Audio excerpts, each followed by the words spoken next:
It's the 364th episode of the Unranked podcast. This is Christian Humes here with Alex Tuna Yep. and Tom Caswell. Alex Tuna. I didn't know you'd legally change your last name. That's right. I mean, that's what we've The been referring to him Marinellos as. too. Yeah. It's been changed. It's been changed. Yep. Yeah. It's been a minute. Alex Tuna Esquire. That's right. Yeah, it's been a minute. Christmas 2 in a row. Do we get an explanation? Christmas comes twice this year. Do the listeners get an explanation of why you missed 2 in a row? Unprecedented. 2 in a row. Like did feel like it. Done 300 something odd episodes. That's good. That's good. How about that 364th Pokemon? Do you have any idea what that might be, Tom? Blotor. The 364th Pokemon is Celio. Are we really not getting an explanation of why you were away? Off the show. Celio. Oh. Is this a Spheal evolution? Yes, right? It's got Last week, Alex and Dan had Spheal. This week, it's Celio. Ugh, I don't like this whole line. This whole line for me is just... Why? We got it right in Gen 1 with Seal and Dugong. And we didn't need to revisit the concept. Right. Like if you're and then they built a 3 line with it. It's like, how about you just make Walrein fit into... Actually, you know what? That's fair. I guess they're doing a walrus thing, but I don't know. They could have found a better way around it, personally. Spheal is just a balloon with like seal features drawn on it. And then this one I don't think is much of an upgrade, right? Running out of ideas, man. I mean, this one is... I mean, going into the walrus, sea lion, like, there's a lot of different species here, so you should do them again, but something about the fact that it's literally Celio, the fact that it's Celio, and the first one was Seal, it just feels a little strange. Like, why not just make this an offshoot evolution? Why not have the original Seal have a separate evolution where it can turn into Walrein instead of Dugong? Well, if they've been doing, yeah, or if they've been doing this back then, it would have been like what's the region for Hoenn? Oh, the regional. The Hoenn regional. Yeah, this the would have been regionals. like the Seal Sure. regional for Hoenn. Sure. That's not a bit. It bums me out that we Is it don't... Hoenn or is it Sinnoh? No, Sinnoh is next gen. Okay, it's 4th. Yeah. Okay. Yeah, Hoenn. So, I mean, I think with the one that we did last week, right? Like the trivia section was bare bones. This one's bare bones again. Hardly any trivia on this thing. It's the middle evolution on a really... Yeah. I mean, there isn't even there really isn't any trivia at all. It's just the origin and the name origin, which may be a combination of C or Seal. No, C or Seal. And Leo for lion. Yeah. In reference to a sea lion. Celio. Sorry, I see Leo, not Celio. It's definitely Celio. Yeah. Yeah. Celio. I mean, the mustache. Mustache is cool. That's the only... Yeah, but it's kind of like the mustache that, like, you think that cool, one kid in high school was able to grow a full hipster mustache, so he did. That's like the vibe I get from this mid-gen. You know, like, you're a little too young to be carrying such a mustache. You haven't earned those whiskers. I like how straight it is, and then the fan design. Yeah. I like the design of it, but... I mean, each part kind of looks like a quarter section of, like, a snowflake, right? Yeah. Kind of like an ice crystal kind of thing. I think that if it had more going for it in other areas, the mustache wouldn't be as much of a highlight. But considering what we're dealing with, it is the standout feature of this Pokemon. Because the color's so similar to Squirtle, and the top half of it, I mean, the top half of it kind of looks like you're stretching Squirtle's face onto this Pokemon. Oh, yeah, I see that. Yeah, you know, like with the eyes and the nose. Wasn't Dugong also this color or no? No, Dugong was white. Dugong was white. Well, what it looks like, honestly, is, you know, those like stress balls, right?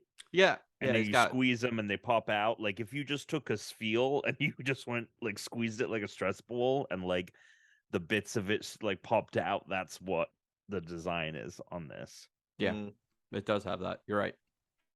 Well, I got nothing else on this unless anybody does. Oh God, no. Get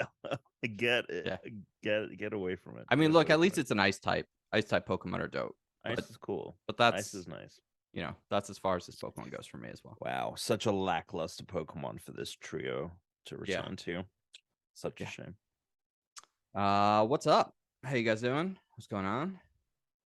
If my calculations are correct, boop, boop, beep, beep, beep, beep, boop, boop, boop, boop, boop, someone here has been to Super Nintendo World. Your calculations are incorrect, but I'll tell you about that off.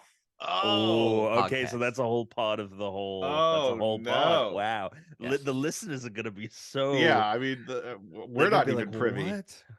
What? Yeah, we have no idea what's going on. Well, that's the thing. Is like I was like, if my calculations are correct, Chris has been, but like I've heard not a word. Yeah, like no pictures. There would be a bevy of like all quiet on the Western Front. I was like, if Chris is sending us pictures of his PSVR 2 box, we definitely should have got pictures of him at fucking Nintendo World. Right, so something must have happened. Well, there you go. That's I'm sorry to hear that. Well, mourning the loss of not going. Oh, look, I'm sure. I mean, it will be not as exciting when I go because there will be lines versus. Yeah. Oh, and I've seen some of the now that it's open. The lines are going to be nuts. Yeah, it does. But that's all the lines at Universal are nuts because it's a small park. Each area only has like a couple of things to do. Yeah. So all the lines are always just crazy. If you go during a weekday, it's not as bad, but that's not generally, First thing in the morning on Monday. Yeah, exactly. I have the pass, so I could just do it whenever, which is when Therese has like a easy day, we're just going to go during the daytime or something. So. Well, you and I have both seen Ant-Man. I don't know if we wanted to get into the Quantumania or lack thereof of Ant-Man. Do what you got to do. I mean, I'm willing to do like a short summary kind of a thing. I don't want to spend a ton of time on it. No, it's not a movie that I don't think it's as bad as people say. I think it's a lot better. I liked it a lot more than Thor 4, personally. I think it's a lot better than Thor 4. I don't think the story is messy like Thor 4. It's I think, in fact, actually, the bigger problem with the story is that it's so straightforward and bare bones that there's not enough depth for people to care about what's happening.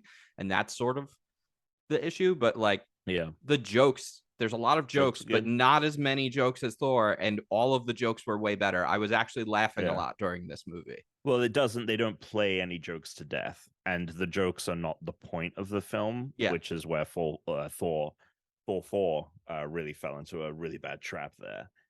There's what I only really have one problem with the CGI. A lot of people are like, oh, it's like too much CGI. I'm like, it's the quantum realm. What the fuck do you want it to look like? I don't understand. Like, it could have looked better in some places, but there's a character, MODOK. He's in the trailer, so I don't really feel like I'm spoiling anything. But it's so poorly done. It's so poorly done. I think that was the intention, though, and also he looks like that in the comics. So like, it just is a big phase. Maybe just don't do it. That was the best joke. Maybe just don't do it. The bit with him, at the end was really funny.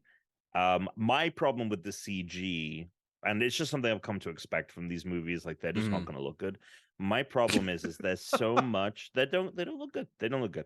I think that's a little extreme. There's so much of it all the time that a lot of it looks just kind of fine. When it's like, if you're gonna do it right is sort of the thing. My problem with the CG wasn't necessarily like the characters or like the design of the world. There's so much talking in this movie. It is funny in moments. The jokes are funny, but I found myself kind of uninterested in a lot. And again, it plays to what you're saying about the plot is so simple that there's not a lot of meat on the bone, and there's so much just like of Evangeline Lilly going, tell me what happened to you in the quantum realm with this guy Kang, and like Janet being like, I can't. Yeah, I hated her response every time. It made no sense. And they do that for forever. Yeah, they do it like for way longer than they should be doing it. But the problem is like there's so much talking, and they decided to. I don't know what happened, that they must not have had the coverage, but they cut away to like people just listening to other people. So it'll be like Michelle Pfeiffer's explaining what happened to her in the quantum realm, and then it will cut to Michael Douglas. The cuts linger were on him. Weird. Yeah, the edit is really bad, but the problem is it's Michael Douglas just standing in front of a green screen, not doing anything, so there's no motion to kind of like mask the bad CG. It's just like he's clearly just standing in front of like a JPEG. And so that's where my issues with the CG came in. But yeah, it's just it feels lackluster. There is no emotional core, and this is something I brought up with you. I was like, for all the faults of Thor 4, and I would say at the end of the day, this is a better made movie. And I think if I had to pick one, I'd probably rewatch this. But yeah, I definitely would rewatch this before I'd rewatch Thor. But in Thor 4, he has him and Natalie Portman and Chris Hemsworth have great chemistry. It's immediate from the moment that they reunite, that there's a tension there, and there's an emotional core that it doesn't always succeed on, but I would say generally, like in those final moments in the third act, like it gets something out of you.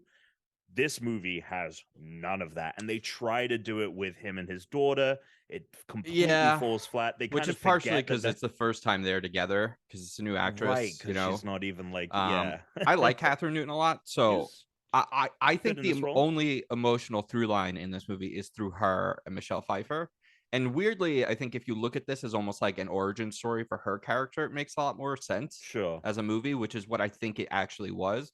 Because I think part of the problem with having an emotional core with Ant-Man, not that like he didn't have them twice before, is you can't do the like, my daughter's in danger again, like, but she's like on her own. It's like, no, she's an adult now, and she's got an Ant-Man suit.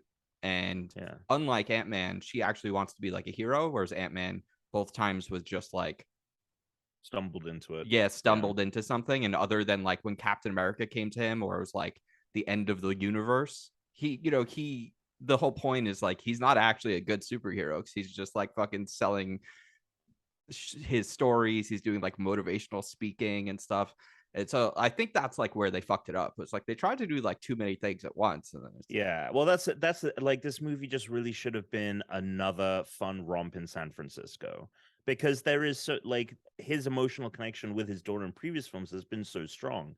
But the problem is they try to introduce it at the top, and the opening of the movie is the best. Like once they jump into the quantum realm, it like kind of falls off a cliff. But they set it up very strongly in the beginning. Oh, I did like the stuff with we got to deal Michelle with the Pfeiffer quantum and realm. Kang.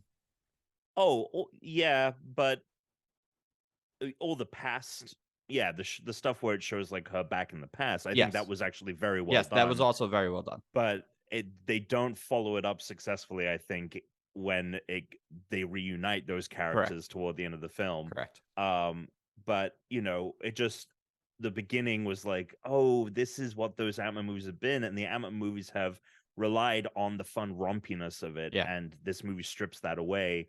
And the problem is like the moment they hit the quantum realm, also like the whole plight of these freedom fighters in the quantum realm that they try to tie into Cassie's like heroic, I want to be a hero, like I should be spending every moment of my day like trying to save people. Like, I don't really care about this group of freedom fighters. The thing I'm most invested in is like they have these buildings that are alive, and they look like something out of a Studio Ghibli movie. And I don't know if you noticed, but in the final battle, they have these floating buildings, Tuna, that have like laser arms and stuff. They almost look like sea sponges. Like they look like they could be like someone's house in SpongeBob SquarePants. Yes, exactly.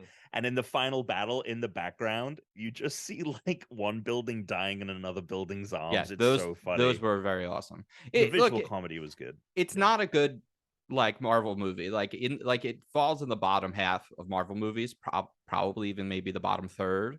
But I don't think it's nearly as bad as other people are saying. But I also dislike Thor 4 a lot more than it. Whereas I know other people forgive Thor 4 a lot more because they like Chris Hemsworth so much. I think my expectations of it were just like lowered, like going into it dramatically. My biggest disappointment, though, coming out of it that I did not expect is like, I really liked Jonathan Majors as Kang. I think he crushes it as Kang. I mean, that's what I was going for more than anything. 100%. But I think the implementation of Kang and his story and the writing around him like he just like in the end, he's meant to be the smartest guy in the multiverse. He's meant to be 10 steps ahead of everyone.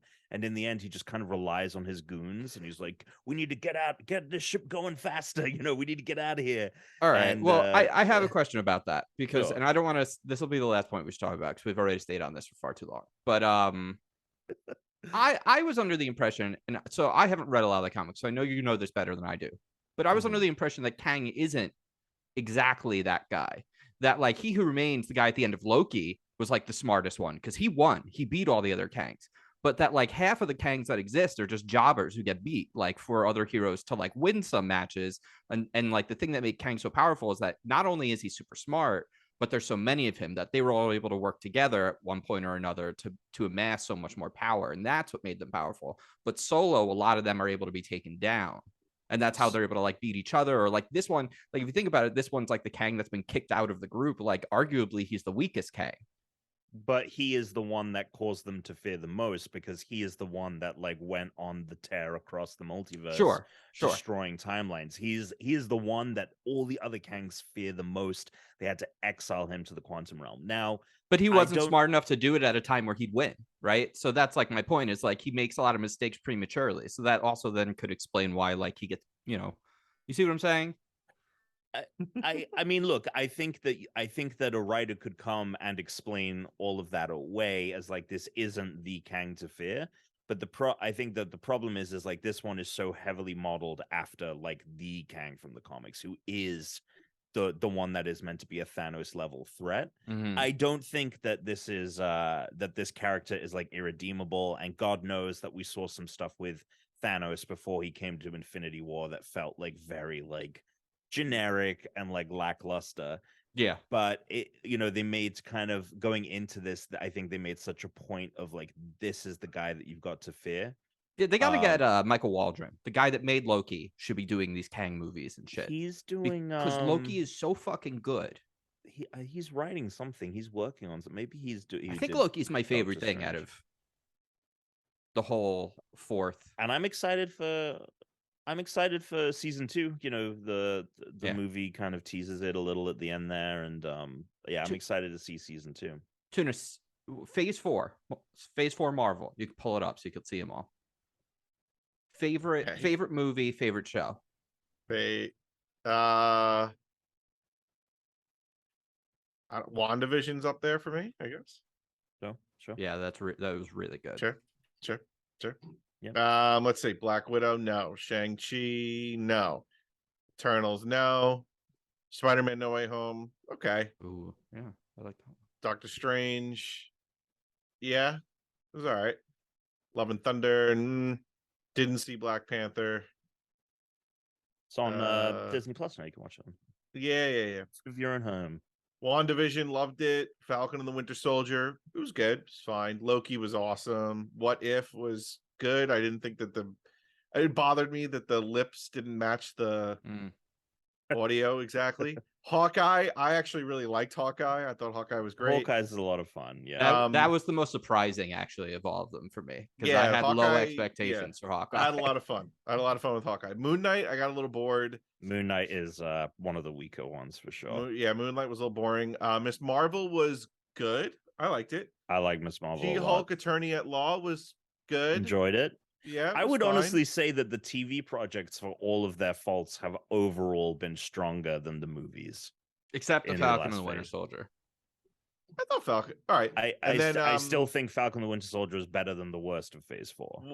Werewolf by Night was also Werewolf by Night was also both pretty of good. the specials have been really good. And then the holiday special, the Guardians of the Galaxy holiday special was great. Yeah, both of those were, man. I think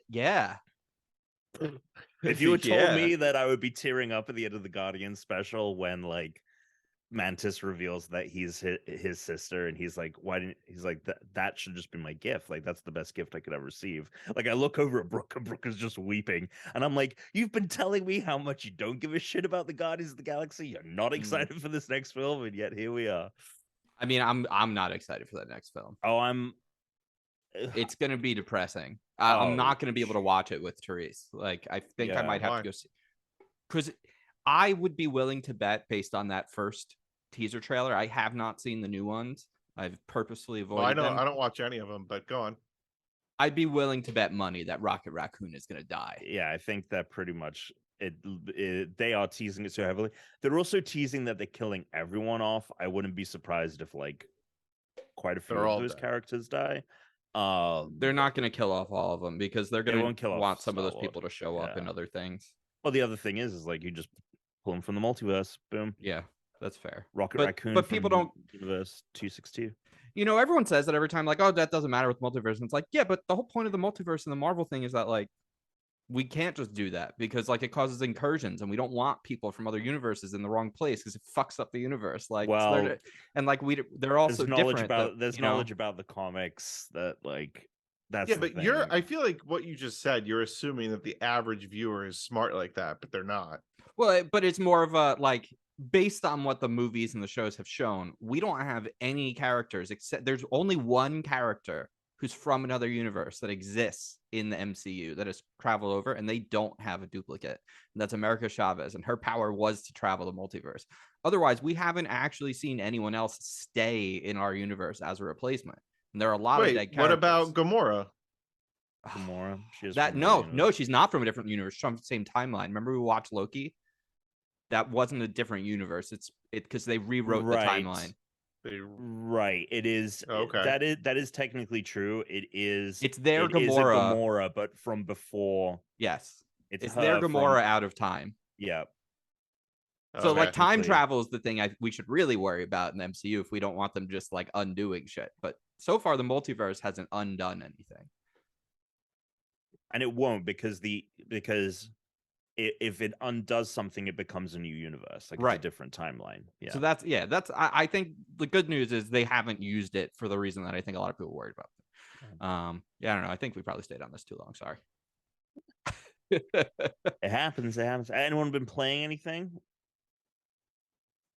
No, I haven't even. I didn't even get to play the Game Club. Yeah, the Game Club. I didn't even get to play it. Tom, did you? I dabbled. I didn't get too far because there's been a lot of. I mean, I know it came out at a very bad time. I tried to dabble with it, and I dabbled. It's fine. It's a world building game. Yeah. I didn't get far enough to necessarily find anything that made it feel particularly unique. It feels very kind of low, like a really well made, but like very lo-fi kind of game. Yeah. And I guess like the novelty is like you're on a planet, like a mini planet, right? Like it's very small that you can rotate the thing. But I didn't find any novelty beyond that. I played it on Xbox because my biggest thing was like, how does it play? These like sim games, like they're not really built with the controller. Yeah. But the way that they had it laid out seemed pretty good. So yeah, it was cute, but I'm kind of like past these kind of games, like unless it's like another Civ or something. I think there's rumors of that's going to come out soon. I think look, I barely touched it either. I think we go with Alex's original rule of if it's not grabbing us, we just skip it.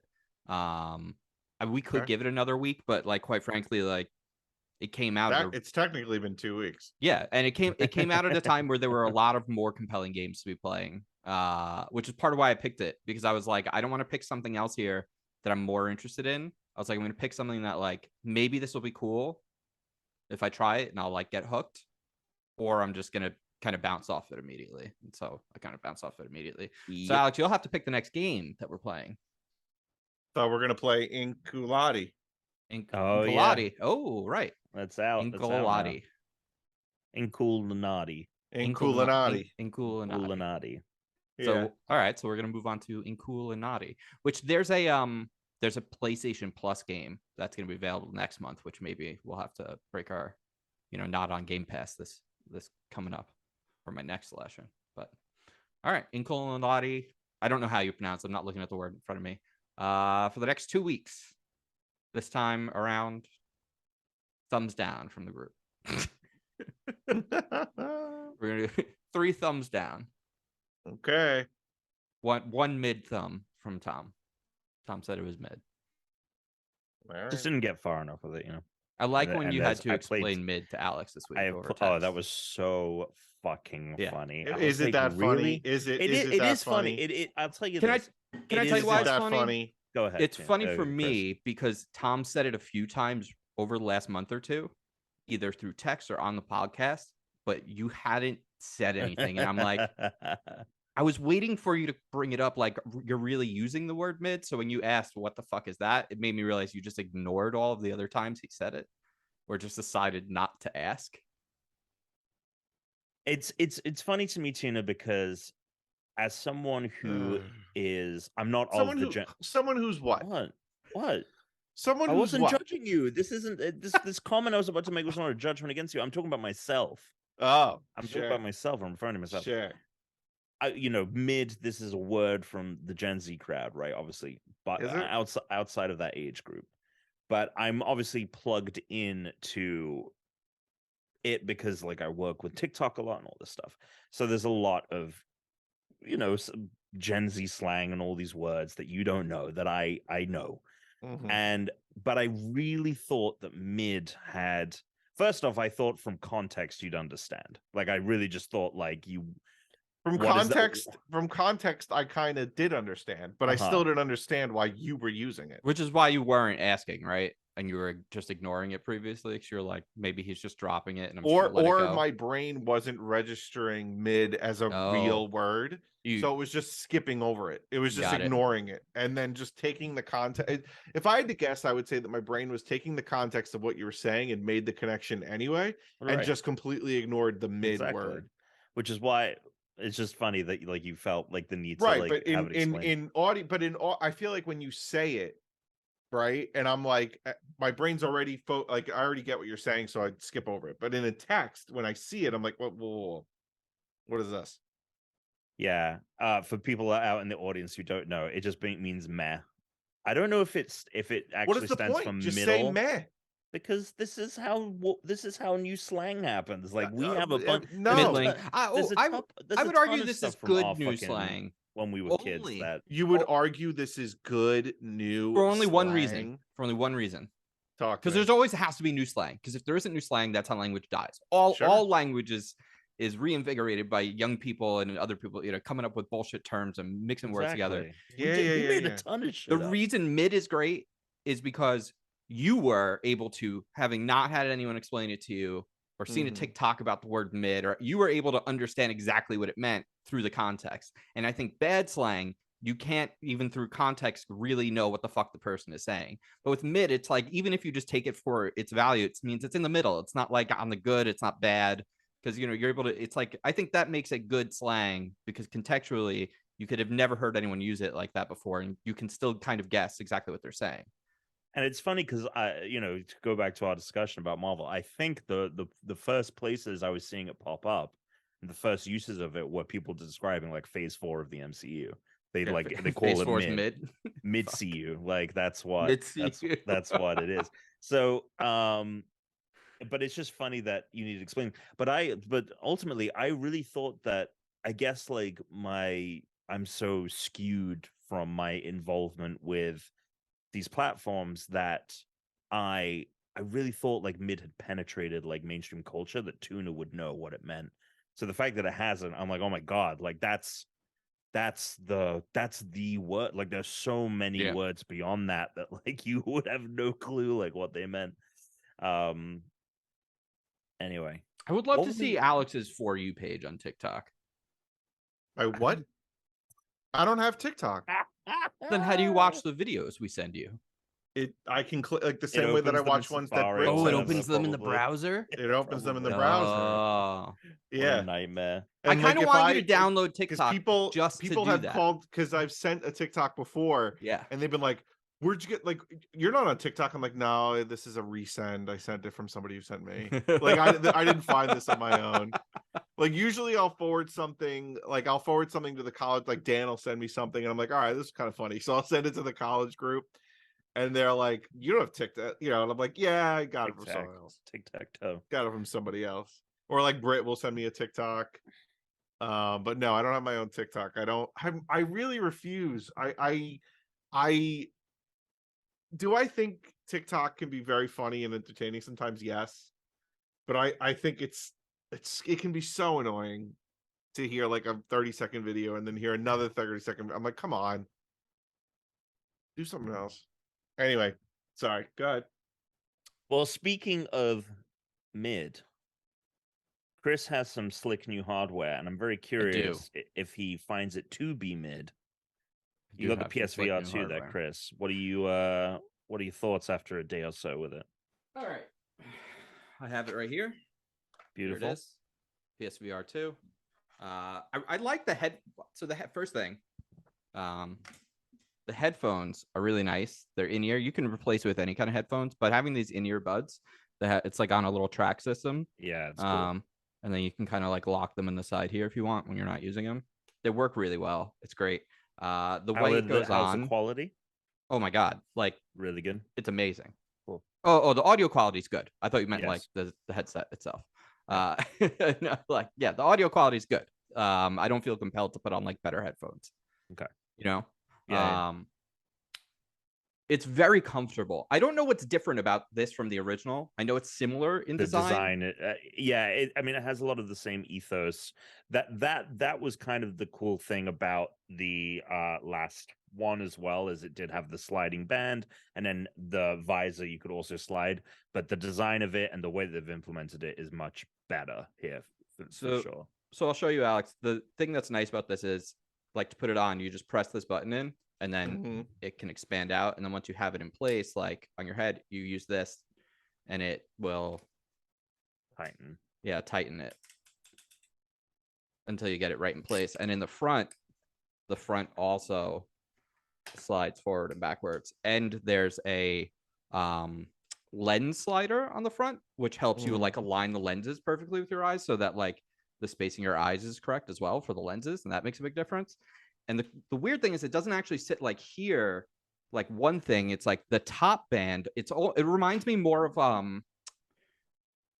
the artwork for the Unranked podcast. I had the artist. She put the sort of like Roman leaves around your head. What is that called? I can't remember the name.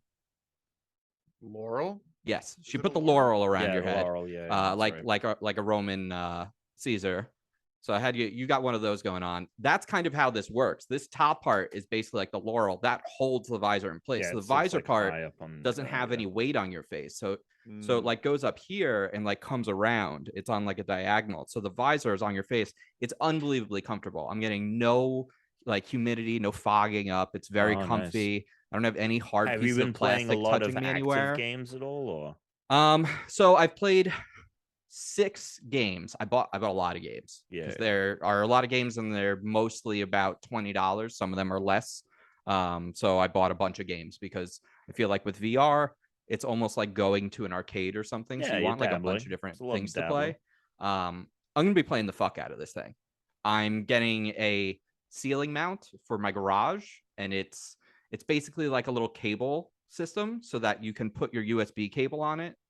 And then I'm just going to mount. Okay. I'll be able to just move my PlayStation down there. And then I can have a full 12 by 12 like floor space. So I can have like a massive open space. I just got to park the car on the street. And then I have a massive play space to play in.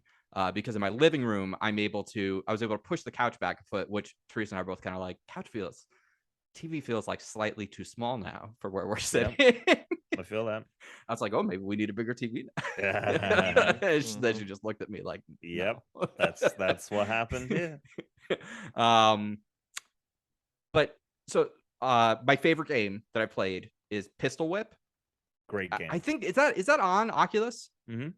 Tuna, you got to find your Oculus. Have you played this? I have no idea where it is. You got to find it. I've looked. I don't know. I think maybe I don't know where the hell it is. That's really unfortunate. I don't know. I mean, I don't even know how the fuck I lose an entire. Yeah. I don't know how you lose that either. Especially because right now they went up in price. So you could probably sell that and like, you're halfway to a Steam Deck. He has MetaQuest 1. Oh, okay. Same. I don't know where it is. I have no idea. I have no idea. That super sucks. I like the controllers a lot. Very cool. Your hands go in them. They go around. It doesn't have full hand tracking, but it does have capacitive buttons, so it knows like which fingers. It can measure like some of your fingers being on it, so you can do certain finger gestures in games. It's really good. The controller's really good. I'll talk about the 6 games I played. So Horizon Call of the Mountain, I got the bundle, so that came with it. I know a lot of VR titles people say feel like smaller indie games, and I think that's still mostly true. Other than like, I guess the Resident Evil games are in VR, and there's Half-Life Alyx, but now there's also Horizon. It's one of these like climbing games, but you're also doing combat in between. It's a lot of fun. It looks amazing. Yeah. So I mean, the visuals on Horizon are showcase, right? This is the thing that's like maximizing the hardware at this point. And Mirage, the Mirage kayaking game looks like amazing too. Yeah. Horizon's really good. It's doing something Tuna as well. This headset does something called foveated rendering.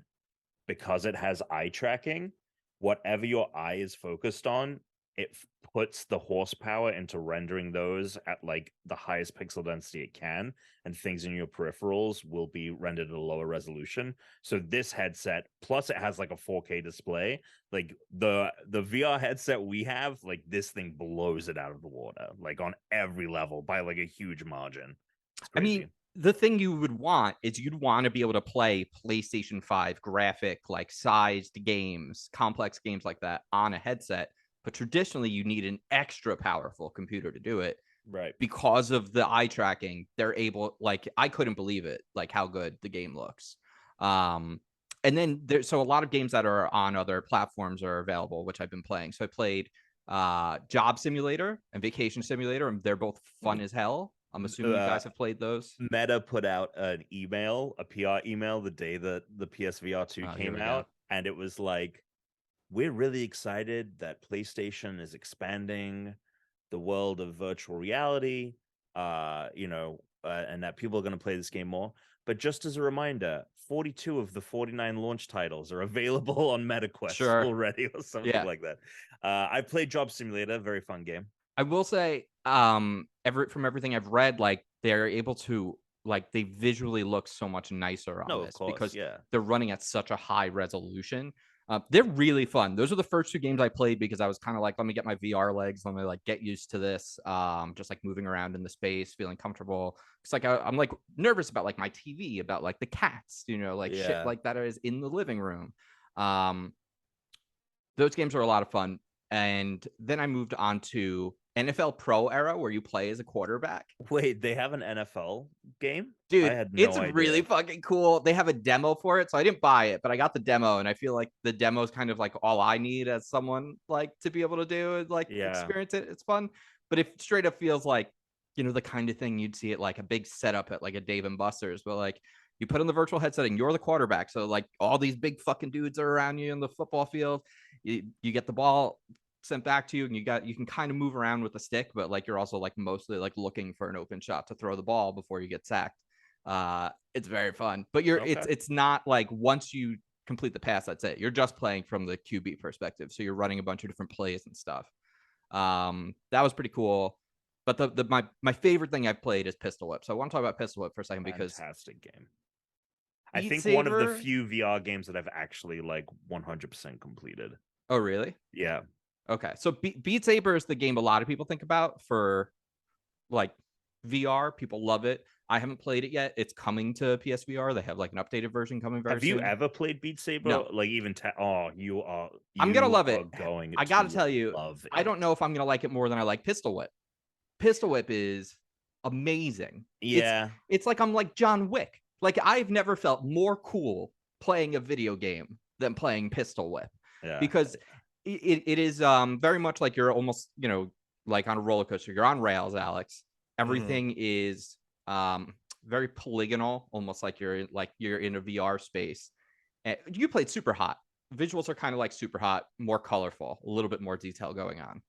And you're going down this track, and there'll be different like crenellations and openings and platforms where like bad dudes will come out and start shooting at you, and you either have to avoid the shots, but you also need to shoot at them. And then there's a beat going, a little bit like Hi-Fi Rush, kind of like Beat Saber, where you want to shoot to the beat for more points. You don't get like very penalized if you don't. You're just not going to get as good of a high score, and it's definitely like a Guitar Hero kind of Beat Saber. Like you want to just keep doing the same tracks over and over on different difficulties because they'll throw in more dudes who take more shots or better accuracy.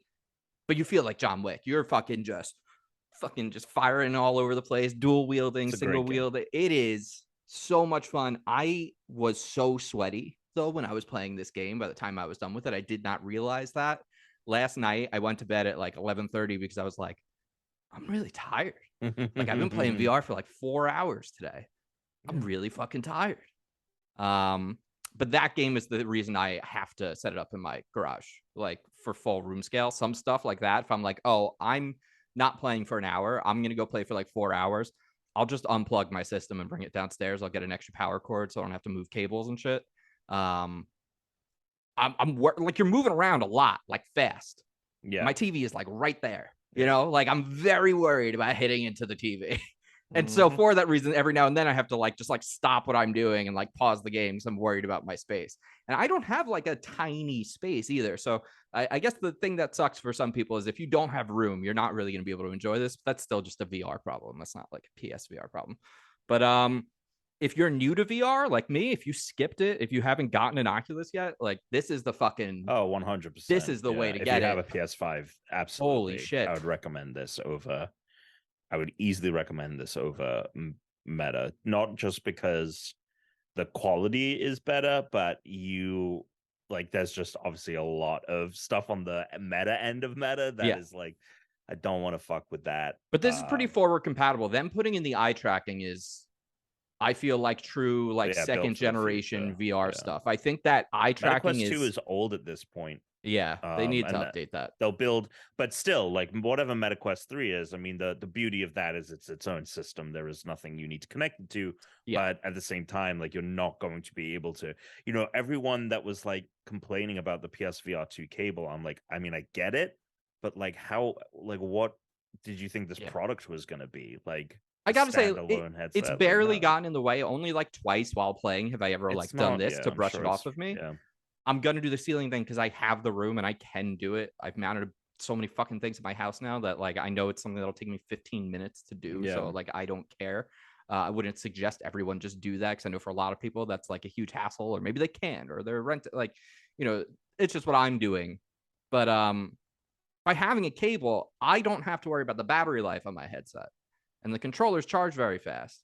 And by having a cable, it's not heavy, which is why I think I'm able to play it for like 4 or 5 hours. And other than my legs being tired, like my head feels fine. Like I take it off and within, you know, other than like kind of like when you fall asleep on something and like your arm gets like the pattern of the clothing, you get that kind of indent on your head. Otherwise, like it's really comfortable. And I think the ones like the Quest where you have the computer and the battery pack, it's much, much heavier. I think that like this headset is like significantly lighter than all the other ones, as far as I'm aware. PSVR 2 is like at the time as well, like the lightest headset you could get. And yeah, this one is, I think, either the same weight, but like, yeah, it's still very light and very comfortable. So I'm very, did you play What the Bat? Oh, I did. I played What the Bat. Yeah. What the Bat's super fucking fun. Oh my God. Your arms are bats. I also got the octopus game. I haven't played that one from Devolver Digital. But yeah, What the Bat, if you've ever played What the Golf on like phone, really fun phone game, same fucking idea, but you're hitting stuff. It's really, really good. Well, I mean, you're hitting stuff in What the Golf, but your arms are baseball bats, and you're like, it's kind of like Job Simulator where you're like in the house and it's like try and have a bath, but you need to grab the sponge, but you have a bat for a hand or whatever. So I've been holding this in for the last week. I was going to tease it to the group, but I was like, nope, I'm just going to save this story for the podcast. All right, let's hear it. So the other day, PlayStation, I'm going to set the scene. PlayStation comes out. They're like, there's 10 more games that are coming to launch that we haven't talked about before that we're revealing, like, are going to be there day one for PSVR. One of them is called Another Fisherman's Tale, a sequel to the game A Fisherman's Tale, which I love. That's on my wish list. I have a wish list of games I made. I love A Fisherman's Tale, Chris. And hell yeah! The sequel is good, and it's like one of the most like accolade like winning VR games, the original at least. So I was like, oh shit, Another Fisherman's Tale. And then I was like looking at the games, and I was like, oh, there's this air guitar game. And then I was like, oh, and then there's this thing called, I don't know if you downloaded it, Chris, but it's called Knock Bow and Arrow Soccer. Have you seen this one? No. It is Rocket League essentially, but you have a bow and arrow, and you have to shoot the arrow to knock the ball into the thing. Dude, the Horizon, my favorite thing is the bow and arrow, especially because like I just go like this with the left hand to put it or take the bow away, and then and I'm fucking pretending like I'm Hawkeye, just slinging fucking arrows everywhere. And the thing that one of my, I think my favorite VR experiences is there was a spell where for like a couple of days every week, me and Tuna would play the Frisbee game. Remember that? That was a good one. We would play that.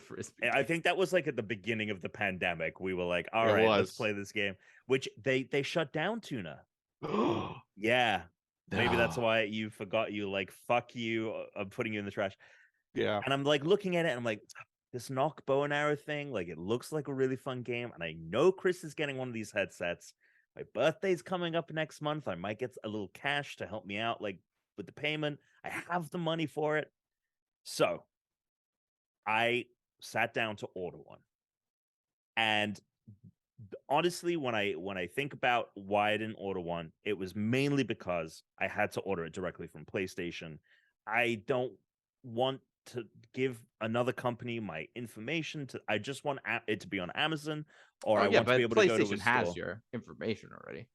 Sure, but like like it's using your PSN. But like not like oh, for privacy, more just the hassle. Sure. And like, are they going to charge me for shipping? I just want it to be one click, Amazon, boop. I want my 5%, or I go to Target around the corner and I pick it up. And when I was thinking about it, I was like, the real reason, and it's the same reason I haven't ordered their Edge Pro controller, is because like I have to order it directly from PlayStation. So I went to go order it. I'm looking, I'm like, oh, and it has the charging station, and I've heard that like the batteries on the controller die really fast, which is just like every other PlayStation controller. So I was like, oh, I'll get the charging station too. Yeah. I go to order it. They are just USB-C. But... Yeah, but like in terms of like how long they last, I've heard is like an hour and a half ish. Anyway, I just was like, I'm going to pick up the charging station. Don't want the hassle. Go to order. Mm-hmm. Credit card company flags the purchase. They're like, this is a suspicious purchase. You don't order from here ever.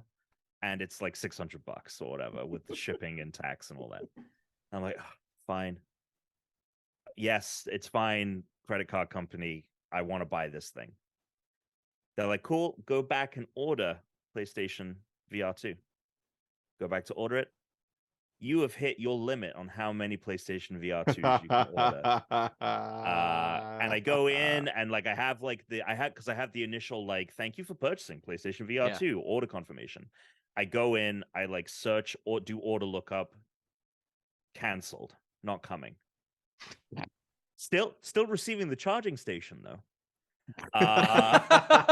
And that is already in the preparing to ship phase, so you can't cancel that. That day, I was like spending all day trying to get through to PlayStation support to try and get this like fixed or whatever. Finally get through to PlayStation support, talking to the guy. I'm like, hey man, this happened, blah, blah, blah. He's like, I can't help you with PlayStation Store orders. That's a separate chat. You need to go to this link. So I go to that link. Every time I try and like jump into that chat, it's like an unexpected error has occurred. You try again later. We're keeping your money. See you later. And it was the day before. It was the day before PSVR, so it was like Tuesday, the day before it was coming out. All day, unexpected error. Chat doesn't work. Bum bum bum bum bum. Next day, wake up, try it again. I call them. They say there's nothing we can do over the phone. You have to use the online chat interface. And I'm like, the online chat interface is telling me over and over again it is not connecting. And I'm just like spamming this shit to the point where it's like, cool, now we're going to have you do captures every time you're trying to reload it because we think you're a bot trying to hack into the system. I finally get through in the chat thing. They push, they tell me like, cool, we have to like push this to the next level. Email correspondence. They're like, it's going to take like 3 to 4 days to like wipe the one limit issue. I'm like, cool, but I'm still receiving this fucking charging unit. which arrived today. So I am the proud owner of a PSVR 2 Sense controller charging unit. I have no Sense controllers. I have no PSVR 2. It's just sitting there next to my PlayStation 5. And that, like, I'm committed now. Like, I'm gonna get one Hell of these. yes, that means we'll be able to play. I want to play this like bow and arrow game. I just looked at it. So much fun with Tuna. With that looks very game. cool. That looks very, very cool. Oh well, hell yeah. And I want to play Moss 2. And like the problem is like Moss 2 is not on Meta Quest 1. Yeah. So I would have to buy an Oculus Quest 2, and I'm definitely not doing that. But also, an Oculus Quest 2 only costs $100 less than the PSVR. So if like, why buy an Oculus Quest 2 if you can get? And I understand it's wireless, but like I honestly. It's not unless you have a PC. I guess if you have a PC and Oculus Quest 2, there's more stuff you can do, right? But not as much because the Steam stuff doesn't necessarily work with Oculus. I mean, you can it's pretty you can use an Oculus Quest as like a PC headset pretty reliably. Yeah. But at the same time, it is a hassle. And that, you know, hopefully they continue to support it with like exclusive first party experiences. Is the screen as good? No, the PSVR screen is like the PSVR 2 screen is like the best screen you can. There is only one headset that like has a better screen, and I don't think it's even on the market, and I think it's like a Vive Pro, so it's like almost so like it doesn't matter that I lost the Meta whatever Oculus. No, it's just more of like it sucks. Well, I mean, it sounds like if I want to get into VR, better on the Meta Quest 2. Is that what is he asking? No, I'm saying he's saying it doesn't matter that he lost his original one because it's old Oculus anyway. is gone and it's old, so it doesn't really fucking matter anyway.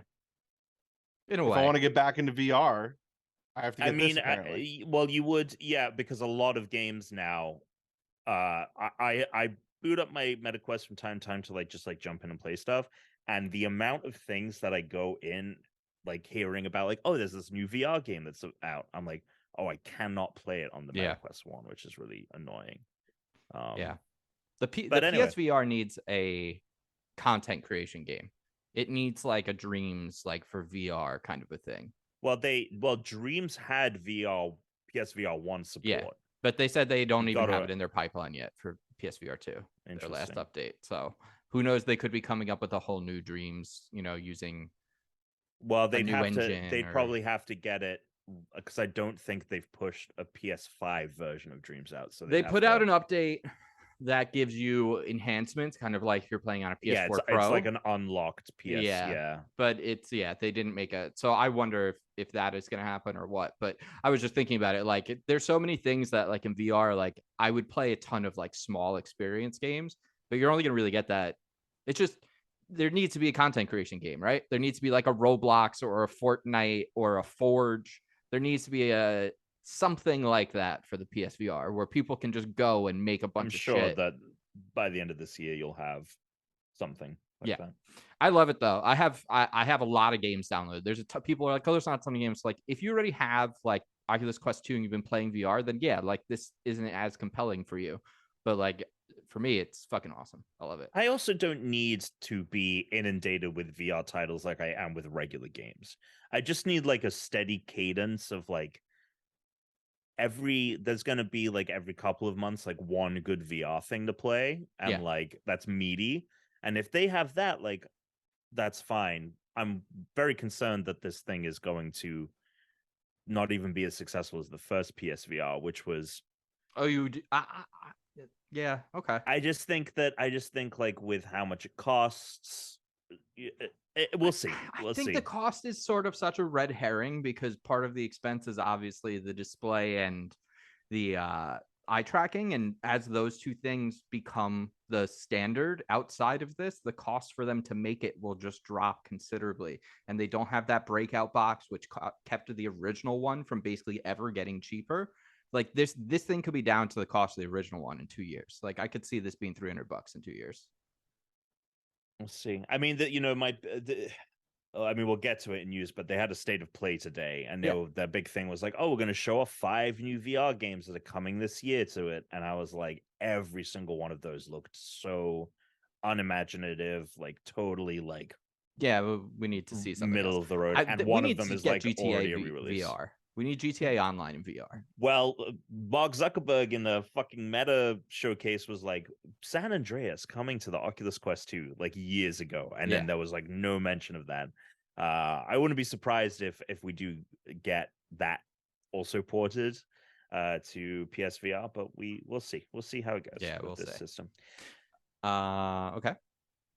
I do have some regular game stuff to talk about before we get into news. I've been playing 2 Hearts games, Wild Hearts and Atomic Heart, and I actually enjoy them both quite a bit. Wild Hearts is a Monster Hunter-like game. That's a series that I've always tried to get into. I tried to play World, played a bit of Rise on the Switch when that came out, but could never really get into it. Felt very dense. This one is the same thing, has Monster Hunter elements, but it has this really cool building mechanic. You know, when you watch like pro Fortnite players and they're like building shit at like the speed of light, and you're like, how do you even do that? This game has that, but like from the jump, you're able to build contraptions very quickly. The idea being like, you start with a box, like a crate, and then you can like stack 3 of them, and like the more you stack, the higher you can like jump off of them, and then there's a bunch of different types, and you can mix and match them to create different things. So one of them creates a cannon that can shoot fireworks to stun the monster. One builds a hammer tower, and it like is a big swinging hammer that comes down and hits. And it's surprisingly intuitive how quickly you can build these things. And it's a ton of fun. I thought it was through Game Pass. It is not, but you can play the first 10 hours via EA Play, which is part of your Game Pass subscription. Sure. So you can definitely check it out if you want to. We get stuff for cheaper if you have Game Pass through EA Play. Oh, so Jedi Fallen Order will get a discount. Correct. Nice. Yeah, you'll get a discount on that through EA Play. But it'll also be a $70 title, so it'll still be more than the $60 price point that Fallen Order was at launch. Yeah, I'll take the discount, whatever. So yeah, you can check out the first 10 hours through EA Play via Game Pass, or if you just have EA Play. And yeah, I think it's a lot of fun, and I think that if you've been like me and wanted to check out Monster Hunter games, haven't been able to get into it, this is definitely an easier time, and I think that the building mechanic is a lot of fun. And then the other game is Atomic Heart. I actually recommended it to Tuna because I thought he'd get a kick out of it.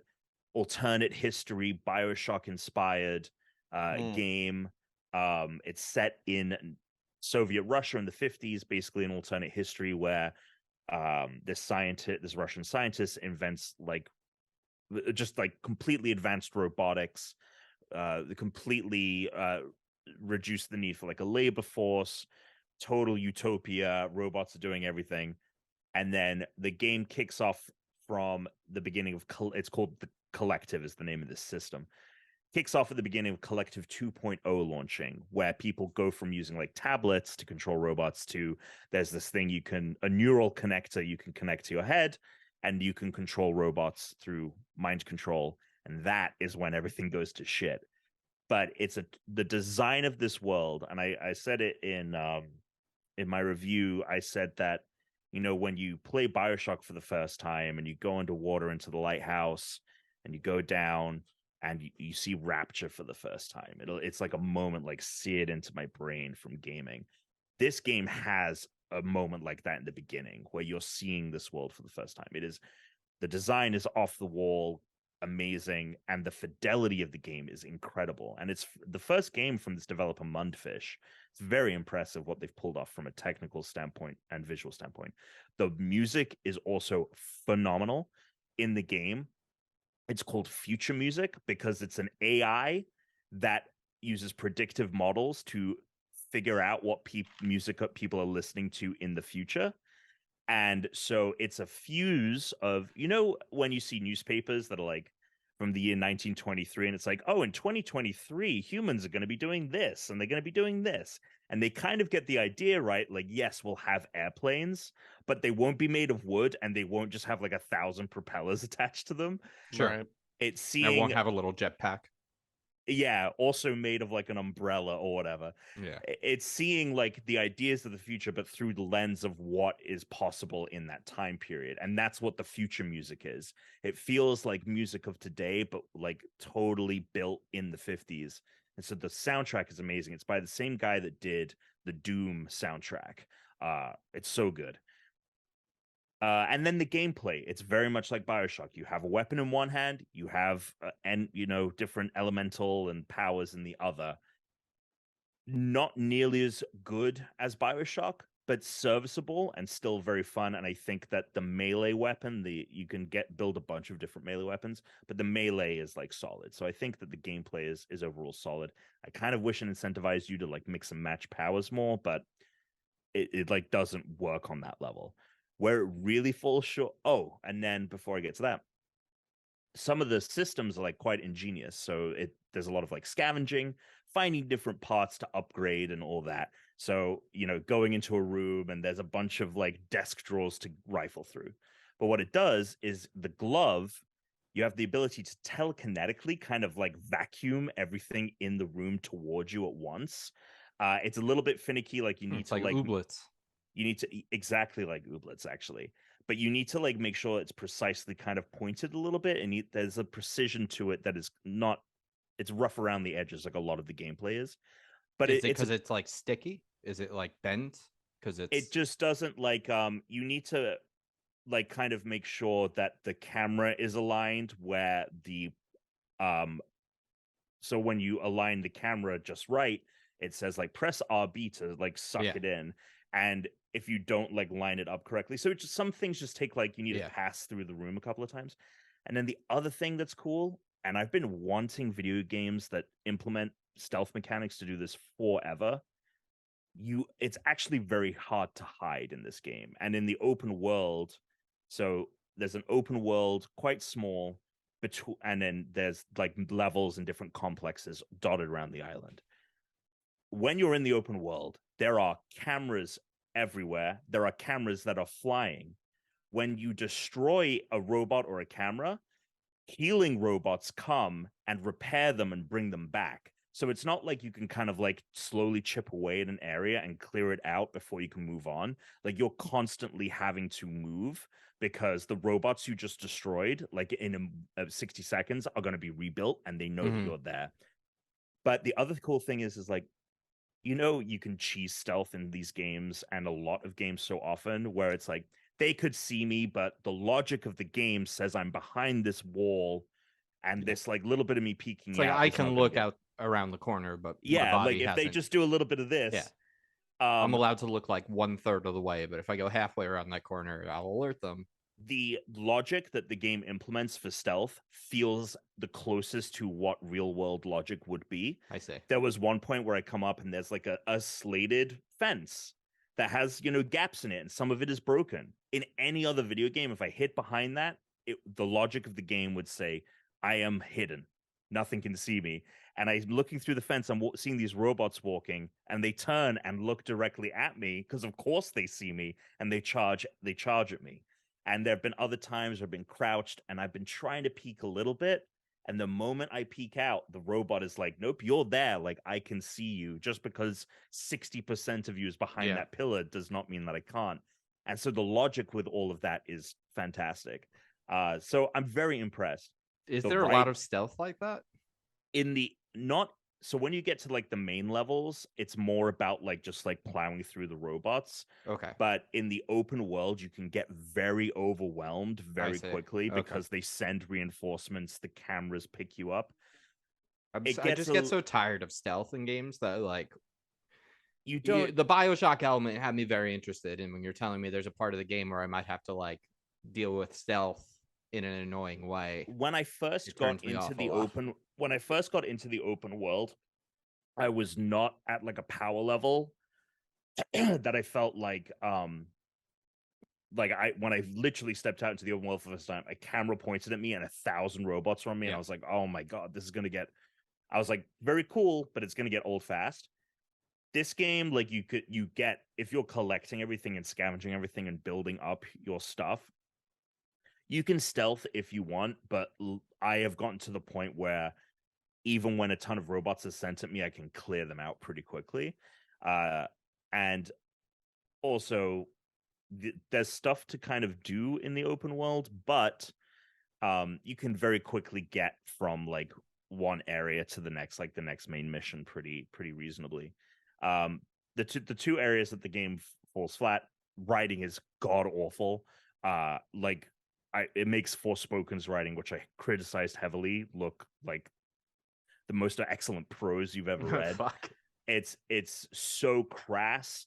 The main guy, there's this, like, as an example, and this is almost every line of dialogue the main character talks about.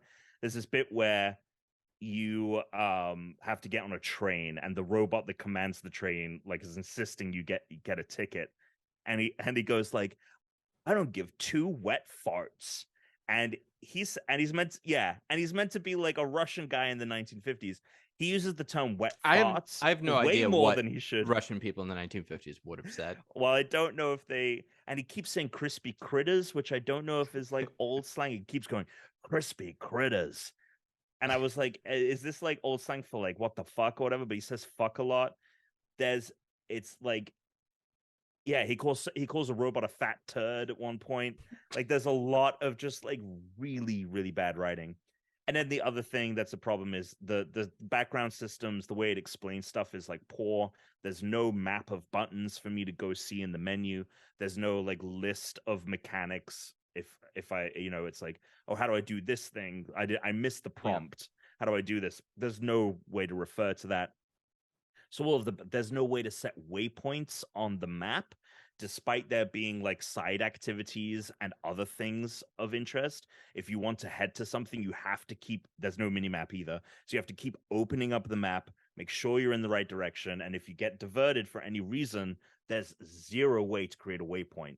So there's a lot of background systems that are like totally like underbaked and undercooked.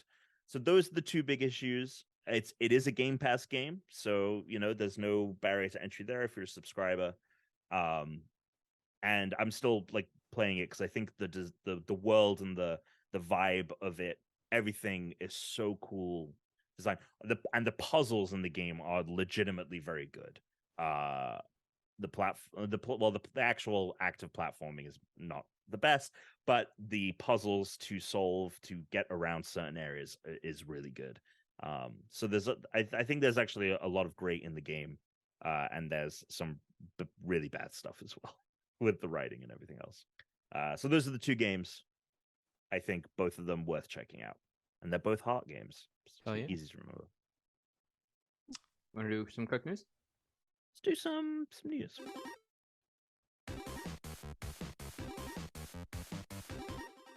I believe I saw a runtime for the Mario movie coming out at 92 minutes, which very nice. Lovely. Love that. Love that. Love that. That's great. I mean, it is a kids movie at the end of the day. That's perfect. Mm-hmm. I think kids movies, especially like animated things, like keep it hour and a half, short and sweet. Keep it tight. Hell yeah, let's go. PlayStation had a announcement today. So this was the game I was saying. It's called Chia. It's going to be on PlayStation Plus when it launches. It looks very, very good. I think that might have to be a Gameclub game. I'm so stoked for that game. That game looks really good. But they announced some PSVR games. There's one that I'm actually pretty excited about, Tom, and it looks like a full-ass game, and that's Journey to Foundation. I really enjoyed the Foundation TV show, which I know takes a lot of liberties because it kind of, the first season actually sort of like sets up the book, whereas this seems like it's going to follow the book possibly more closely, or just like sections of the story. But it looked like a full ass game, like this didn't look like a lot of VR experiences where you call it a VR experience and not just like a video game, right? Like this looks like it's actually a game. So I'm pretty cool, like pretty excited about that. And it's like a first-person shooter, but it's probably more like a first-person adventure as well. There's gonna definitely be like puzzle solving and stuff. Yeah, shooting isn't really the vibe of Foundation, so I'm curious as to like how the rest of the game plays out. But Foundation is like it's sort of a galactic empire that's modeled after Rome, and it's about the collapse of that empire. So like there's a lot that could be used. Have you read those books, Tuna? I feel like those would be up your own. No. They're really You're dense. aware about them? You're aware of them? I wasn't even aware of them. Oh, do you know who Isaac Asimov is, right? I was gonna say no, but yeah, I do. Okay. It's like his magnum opus. It's about there's a bunch of books and it covers the span of this galactic empire over thousands of years. The idea being that this one dude came up with this mathematical equation that predicts like the eventual collapse of the universe, and the Foundation refers to his cult of followers who are trying to create like, okay, the end of this universe, the end of this galactic empire is inevitable and will end in catastrophe. We need to build a foundation that like the people that rise from the ashes can build off of, and it is modeled after Rome and like the folly of. I feel like I feel like I watched the first episode of that show. It's possible you watched the first episode, yeah. Is this the show that the guy is the emperor, but he's got Chernobyl, and he has his kid self and then his future self, his brother day, brother night. Okay. No, Dawn is the kid. Yeah, Dawn, day, day, and dusk. Yeah. And the show is covering the books, so yeah, but the show is taking place kind of before the books, because like everything that's happening right now in the show kind of happens like before the book. Like there's a lot of details that they're kind of taking liberty. Wait, so there's only one emperor really, and he just keeps living over and over and over, himself, or yeah.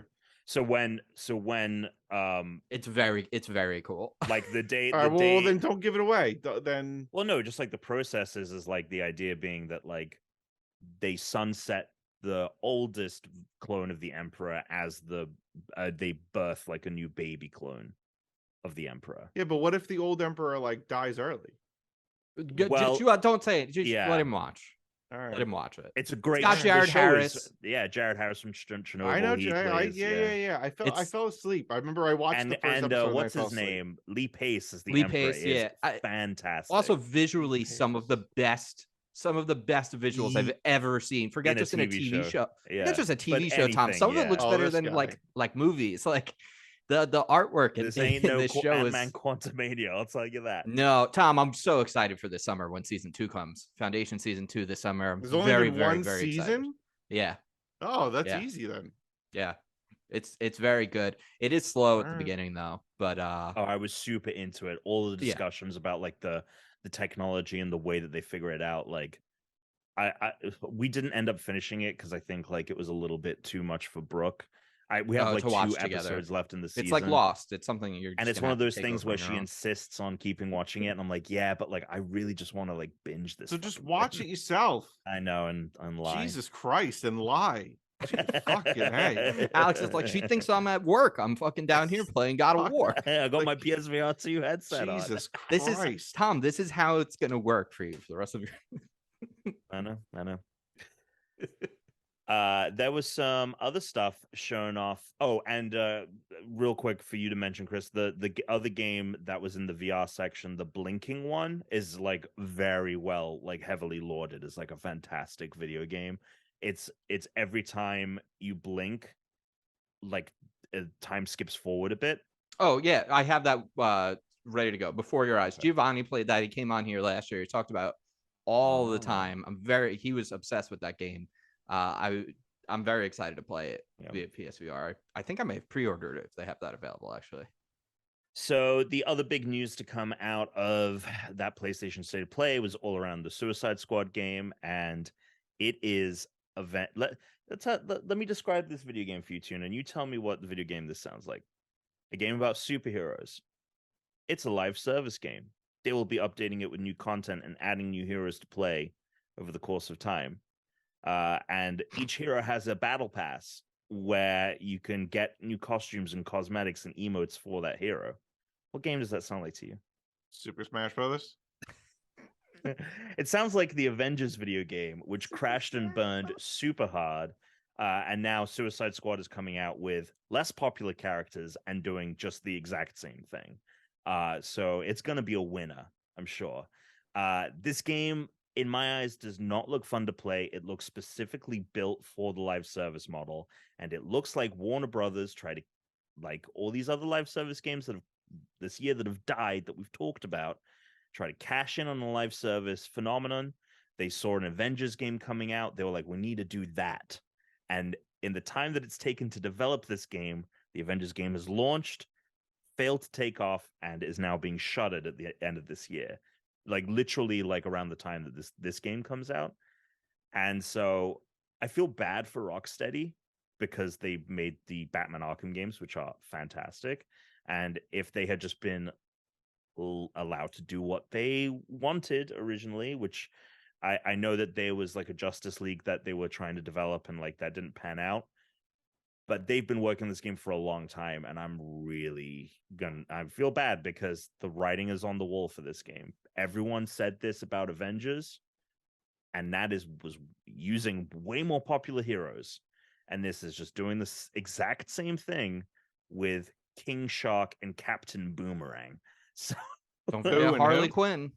And you've got Harley Quinn in there for sure. I think Captain Boomerang, he said.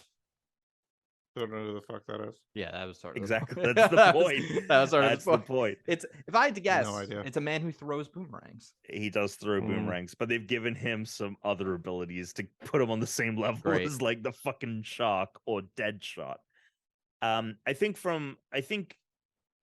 We'll see. But yeah, it confirmed everyone's worst fear about what this game is. So that was the kind of big news. Everything else out of the state of play was pretty lackluster. I would say that the only other kind of big news for the week is that sounds like we're going to get a Metal Gear Solid 3 remake from Konami. You may be asking, why Metal Gear Solid 3 if they haven't remade 1 and 2? Metal Gear Solid 3 is the first game chronologically in the timeline of that series. So it might make sense that they're just trying to re-release them in chronological order. And then also that Konami may be making a new Castlevania game, also showing that off at E3 this year, supposedly. And there hasn't been a new Castlevania, like a console, like actual Castlevania game in a very, very long time. Yeah. So all you Castlevania nerds out there, hopefully, I would love it if it used the artwork from the show, like if it looked like that. I don't think I'd be interested in a game that just looks like another generic action adventure, hyper realistic game. But yeah, I agree. Last thing in news we have is there is a new season of Survivor coming very soon. That's right. Really? The beaches of Fiji for 26 days. Survivor season 44. March 1st, I think. Oh shit! It is right around the corner. Mm-hmm. Oh damn! March 1st. So we got 1 week. So you gotta. Oh my god! It is next week. Check out your teams. Check out the Ratu tribe, which is gonna be Brandon Cotton, Kane Fritzler, Matthew Grinstead, Jamie Lynn Ruiz, Lauren Harp. Alex is like, what are you doing? I was just looking at it. I'm very excited for Survivor to come back. Unbelievable. Do you do this, Tuna? Do you before each season like look up the cast? No. But don't you do like fantasy league? Yeah. But like I make the determination while I watch the first episode. I can't make a determination based on words alone. I'm doing a fantasy league on Reddit, and everyone has to pick their people before the first episode. Right. So Tom, you're gonna ask if you can get in on it. No, but we could do an unranked. I'm down to do an unranked. Oh, I'll do an unranked. I'll do an unranked. Is there an app or a browser? No, it's somebody makes a spreadsheet. Oh, there's an app. There's a website we can use. Oh, I'm saying when you asked I thought you were asking if we did. If you want to use your spreadsheet so we could play by whatever rules you're using, like dude, there's no rules. It's just whoever wins. Oh, it's just whoever wins. Do you do trades? No, we have tried so many times to do points. Yeah. And the person who was like supposed to be in charge was just like, I can't keep up. Fuck it. It kind of doesn't matter though, right? It should be can't you do it at the end winner. of the season? Yeah, but no one's doing that because what ends up happening is we play for like $20. And then whoever wins at the end of the season, it's always like, all right, like that's we're on this. Yeah. And then they go, all right, Venmo me the money. And then I don't talk to, we don't get on Zoom again until the next season. So There's no one's going back through the episodes and being like, oh, let me get You don't have to even go through the back. There's surely a list out there. Just like, I'm just saying that there's not lot. We'll do it. You draft would so if it was if it was the four of us, I feel like Dan would do this. Dan would totally. Although maybe not. It might be like I'm already in one. We would typically draft after the first elimination. Okay, but then you have an uneven number of players. Yeah. So then those go to the computer. Okay, and then we just computer. So those go to the computer, and then the whole season will basically talk about how bad we are versus the computer, because the computer usually lasts pretty long. I see. So basically, there's what, 16 people? How many people now? 18 people. Usually 18. So there's 18 people. So there's gonna be one left over, because there's usually one elimination and then one left. Okay, yeah. So there's only one left over. That's not a big deal. The one left over is the computer player, and if they won. I don't think they've never won, but they've gotten deep. So all right. Well, I guess after episode 1, we'll pick.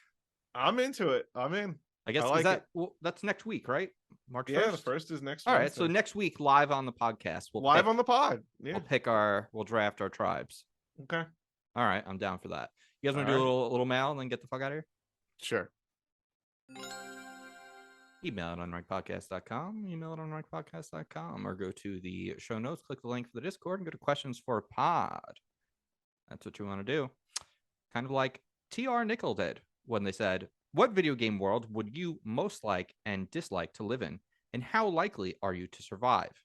So we've definitely done the what game world would you want to live in the most. Mm-hmm.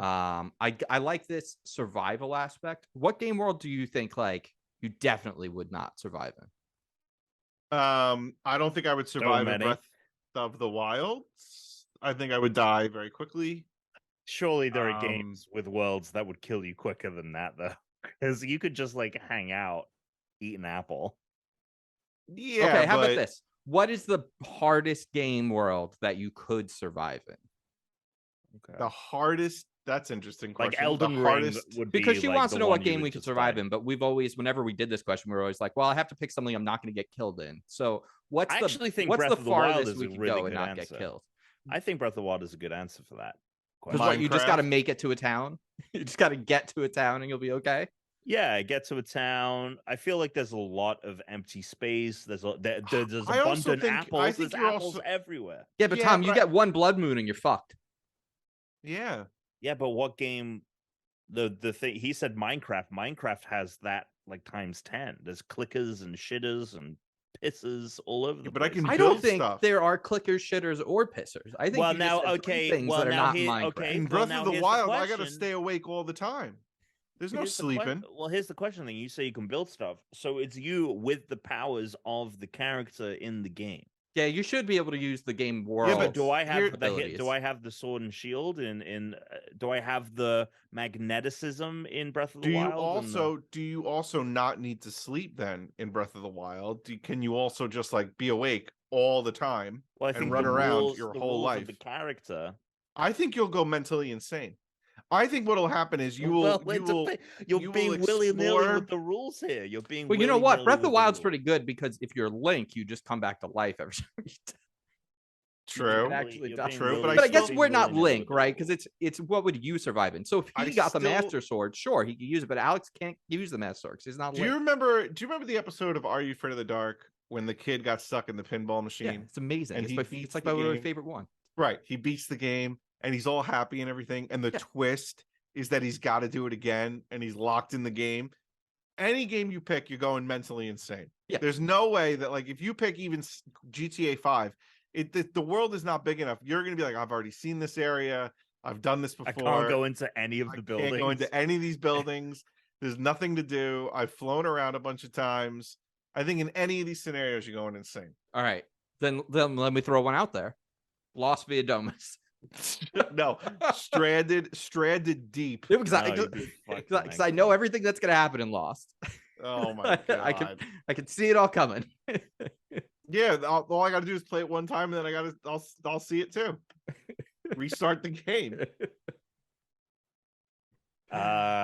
Which is funny because, by the way, Lost via Domus, when you beat it, Alex, it ends on a time loop twist and just starts you right over. So you would perfect. just have to continue forever. Perfect. You don't actually leave the island of the game. Oh, I thought you did leave the island. No, you think you're about to leave the island, and then the hatch explodes, and then you wake up and there's a fucking plane crash. That's how the game ends. My man got stuck in a time loop. What an experience. What a game. Chris, 1,000-point game score on that. I did. Yeah, and like I'm thinking, like even if you were in a Mario game, like something kind of a bit tamer, there's a million things that could kill you. I still contend that the reset option of video game worlds are gonna fuck with you. Yeah. Well, that's You're the gonna thing. go insane. I think the idea is like the first time you die that's it. So. All right. Well, I like that question. That was a good question. If you didn't work in the profession, this is from Narcus. If you didn't work in the profession that you do, what would you do? Or we've definitely answered this one before. Go ahead. What would be your dream job? Right. Yeah, we've done this before, but now I'm into pizza making. So now I'll just be slinging pizzas. Oh, okay. I like that. I like that a lot. Now I'm slinging pizzas. No big deal. Yeah. So, in an update, because last week, pizza update. Because last week I gave everyone the recipe. I've changed it again. Mm-hmm. So now I use 10% dark rye flour in the dough, and it is primo. It is really good. It is really good. And I also switched from bread flour to high gluten flour, and that is the high gluten flour with the rye, dark rye. Woo! Let me tell you. Yeah, doing it for you. That is doing it. The sauce is done. The cheese is done. We have that figured out. Slater, are you just doing plains? Are you not changing up the? No, we're doing vodka. I do pepperoni. You doing whites? You doing any kind of like? No, fancy? I'm not really a big fan of white pizza. I love doing a lot of like. We'll do fancy pizzas. I've done Sicilian. I've done Sicilian now. That's nice. That's probably my favorite so far. Yeah, nice and airy. What does Slater want to know? Slater, he said, "Sorry, I'm a little late. Just got here. Can you start over? Chris, hit the theme tune." The theme tune. Right, the theme tune. Right, just for Slater. Oh, we're gonna do Celio again. Fuck. Hey, everybody, and welcome to the Unranked podcast. This is episode 300. Boo. What job? Slater. I've talked about this. I feel like we did this question recently, but I talked about something I keep joking about is that if I got laid off, which will inevitably happen because I'm in digital media. You work in games. Yeah. I would probably the real answer is I'd probably go to like the marketing side for like a developer, but I keep thinking about like just becoming like an electrician. I love tinkering. I love problem solving. I was not expecting you to say that. And you know how I know we did this? We got this question because this is when Chris told me that his dream job is to be a professional water slide designer. I did say that. I said electrician. Like, here's a reasonable thing that I could like jump into if I wasn't doing what I was doing. And you were like, yeah, I think I'd be like the world's greatest. That was the most I've laughed on this podcast ever. But yeah, electrician. I think the thing is like I'm thinking about it practically. Like, they make a shit ton of money. You're always gonna need. Do you know how long it takes for you to actually get certified? I'm sure there'd be a lot. I'm sure there'd be a lot of 4 years put into it. Right, it's another batch of schooling. So that you can be at the bottom of the barrel of the list. Tom, I can put you in touch with my dad.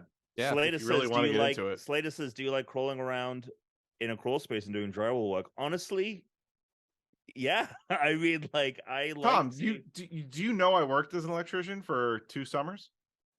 No. We talked about it. I'm sure that we talked, yeah. My dad owned an electrical contracting business in the city. He did all the New York sports clubs in the city. There you go. Well, I'm telling you, I'll put it. I mean, this dream, we can make this dream happen right now. It's not a dream. I'm answering the first half of the question is what would I be doing, And this is kind of like my dude. If we can make this happen right now. I can get on the phone right now and call him up and be like, I got somebody for you. He's new. He doesn't really know what he's doing, but he thinks he does. Let's put him on. Let's put him. But he thinks he does. Let's put him to work. If we're answering the dream job question, like I would say, like anytime I wanted to make a movie, it's greenlit. I have the budget for it. I have the crew, and I'm making movies professionally. You think your movie? You think you'd make a flop? What do you think? So I'm going away for my birthday. Have I told you guys I'm going to Niagara Falls for my birthday in a couple of weeks? No, because you don't really talk to us anymore. There you go. So I'm going to Niagara Falls in a couple of weeks for my birthday, and the one thing I want to do is I have this idea in a couple of weeks or for a couple of weeks. In a couple of weeks. Okay. I'm only going for a couple of days, like 3 days. It's like we're doing it every year. We go away for the weekend. Yeah, we're going to Niagara Falls. Let me tell you something. Niagara Falls, not all that to mega chips. Well, the idea being that we're staying on Lake Ontario. We have this beautiful Airbnb that is just like right on the lake, and then it's like a 20-minute drive down to the falls. It's just kind of a thing to like, oh, we're going for a relaxing weekend, but there's something to see, and we'll go see it, and we'll take a drive into Canada that day and do a day in Canada and stuff. But I have this really cool idea for a short film. And it's totally in the vein of these movies now that are getting greenlit that are like, someone made this cool high concept, like horror-ish film, it's a horror sci-fi film. They made this cool concept short film, and then like we've optioned it and like bought the rights to it to make it a feature length. Like that is totally what this idea is. And I really want to make it. And I've been wanting to get the old crew together from college, a lot of which are now professionally in the industry doing stuff, get them together and make it. So I think the idea that I have is really good, and I think what is it? Execute. I mean, I'm not gonna. I mean, you can't just bring up that you have this idea and not like say anything. The basic concept of it is that give me the conceit. The woman wakes up in the middle of the forest. Never done that before. She wakes up. She gets pulled. So it's the beginning of Lost. Well, no, because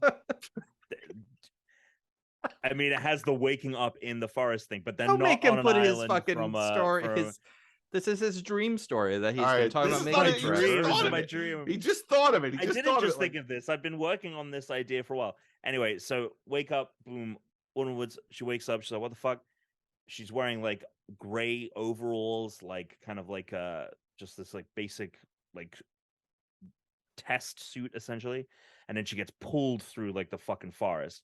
And what it turns out is she looks down, and there's been like a steel cable surgically attached under her skin, and something is pulling her on the other end, and that is the smoke monster.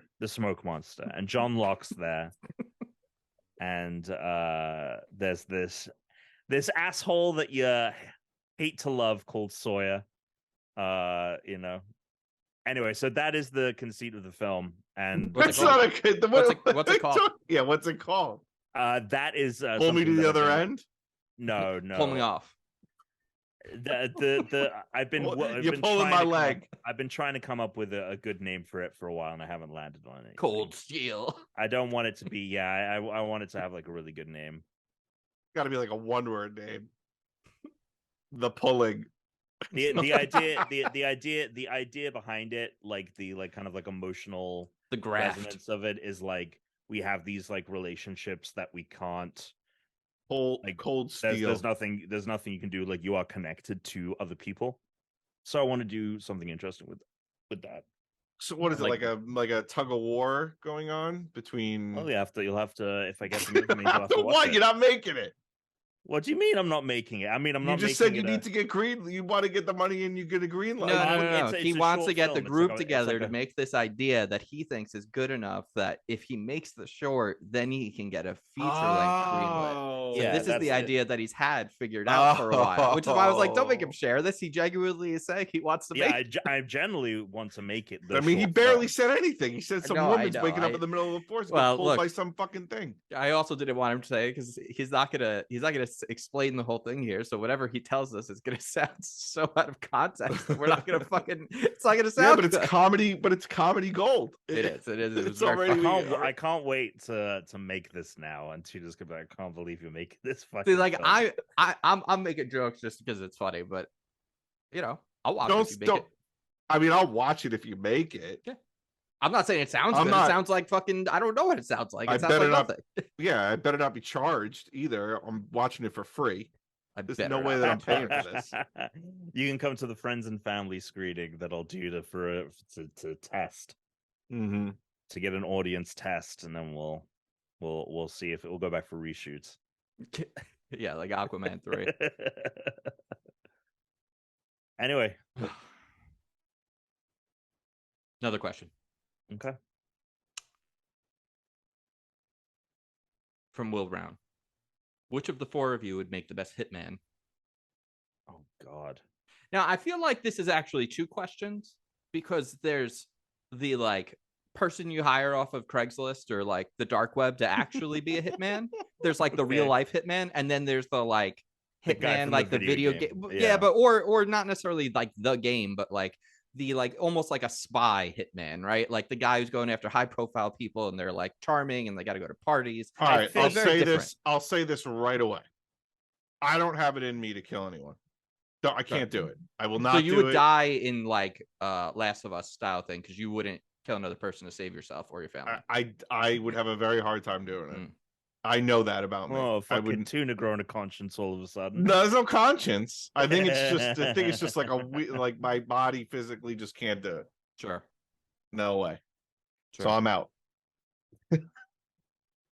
So for that reason, I don't know. I think Alex would make a pretty good hitman because he'd have such a moral problem with it that we'd have to push him to such an extreme to make him a hitman that he'd do a really good job. He'd be a robot. He'd be like Jason Bourne. You'd have to Jason Bourne.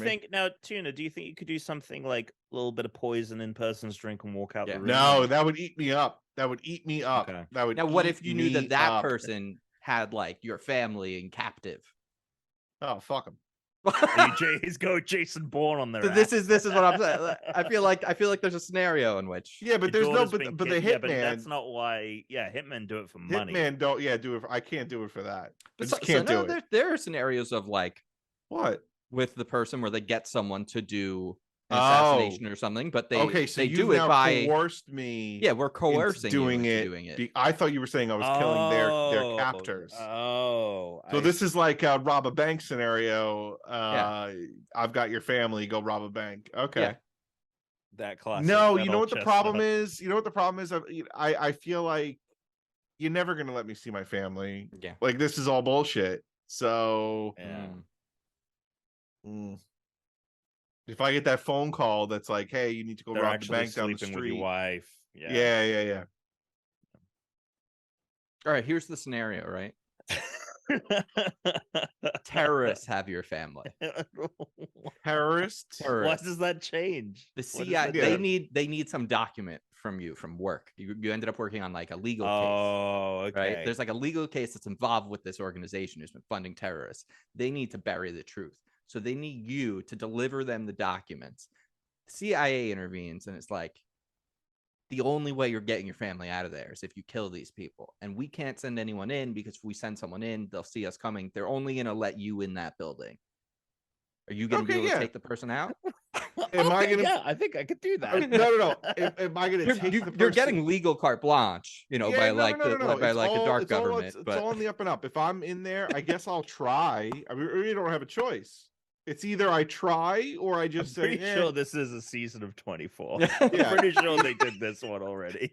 either I try. Jack Bauer, they got Jack Bauer's thing, and or I try and I fail, or I don't try and I just say like, oh, my wife and kid, fuck them.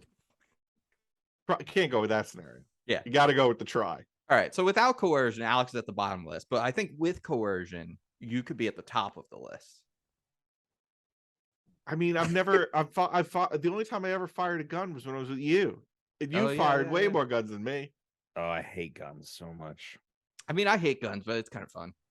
No, I had no fun. I had so much not fun shooting guns the one time I did it. I hated it. I don't know. It was kind of cool. I'm thinking it's Chris, and I'm telling you this. ProgressiveGunOwners.com. I feel like I look, put me in like the fancy Hitman scenario. I'm not doing like the like the hell is that? I'm not doing like the husband who like found me in the parking lot of Walmart and is offering me like $8,000 to off his wife. But if it's like a corporate espionage, I'm going to a fancy party, like hit me up. That's the thing is like, I'm saying this, don't take it the wrong way. You can be duplicitous if you want to be. Absolutely. I feel like you could nail that. What's that story Tuna tells me where, what was it? You puked and you swore you didn't puke or something like that. It was like years ago. I may be making something up. Are you talking about me? You talking about Chris? You guys were like out and like, or maybe it was Tuna puked. If anybody pukes, to do with usually me. Something to do with drinking, and Chris said he had drank it, but he never did, and like the glass was on the table, and he like said like, no. I don't remember this at all. Okay. I don't have any kind of recall. Well, anyway. No. If there's anyone puking, it's me, and I try to stealthily puke. Yeah. Maybe also, if there's anyone pretending to take drinks, it's been Alex, because I've been out with Alex and we're like, oh, let's do shots, and Alex won't take the shot and he'll lie and say he takes the shots, whereas I take the shots. Well, there you go. I definitely lie and don't take the shots all the time. And I end up getting very sick. I think that's what you're remembering. And I tell people, stop buying me the shots. That's great. Like, I'm not drinking them. Yeah. Like, you buy me shots all day, you're wasting your money because I'm not drinking it. Because I know it happens. Yeah. Well, there you go. There's your answer. I'm gonna do one more. Okay. There was a time that I stealthily threw up underneath the bar. No one knew. Maybe I'm thinking of that because there was a time that at McSorley's that I threw up on a guy taking a dump in the bathroom. There was only one toilet. The door was unlocked. I opened it and threw up right on him. He wanted me to pay. He wanted me to pay for his shirt. Oh, I thought you were going to say he wanted you to pay to throw up on him. Like, no. If you threw up on him while he was taking his shit, you definitely like threw up on his dick. Probably. And then at the end, he came out and he wanted me to pay for his shirt. This is like pink lottery, because someone would get off on that. You just got to open enough bathroom doors. So hold on. So he's the one who's probably drunk, but not as drunk as me. Yeah. He's been thrown up on. Yeah. He's berating me to pay for his shirt because we knew the guy at the bar, like the drink. You know the guy. Maybe you don't remember the guy I'm talking about, but anyway, we knew the guy who worked there. He kicked that guy out, and we got to stay. Slater asked if the guy was in a frat. Was he a frat bro? I don't know. He was wearing a plaid shirt. That's all I remember. Oh yeah, Alex is a frat bro. I think he was a ginger too. I think he was a ginger wearing plaid shirt dude. Deserved it. And at the end of the night, he was berating me, and he's the one who got kicked out, not me, who threw up on him. Well, brilliant. There it is. Yeah. There it is. All right, we got other questions, but we'll save them for next time. Thank you for HLSF. Just wrote him right now, but it's time to get out of here. Tom, tell them about our Spartan groups. Check out the Spartan channel. It is our Discord paid subscription service. You can be like Slater and be live every week. You get the post show. You get a bunch of other things as well. So go check that out, and just check out the Discord in general if you haven't already. We had some new signups recently, which is great. And if you've got someone to knock off and $5,000 laying around, hit up Craigslist or message Tom Caswell. He's your guy. He'll do the dirty. He's got the job and the means to do it. But until next time, stay unranked, everybody. Suckity, suckity, suck it. Ooh, suckity, suck it. I'm just gonna grab a drink. One sec. Okay.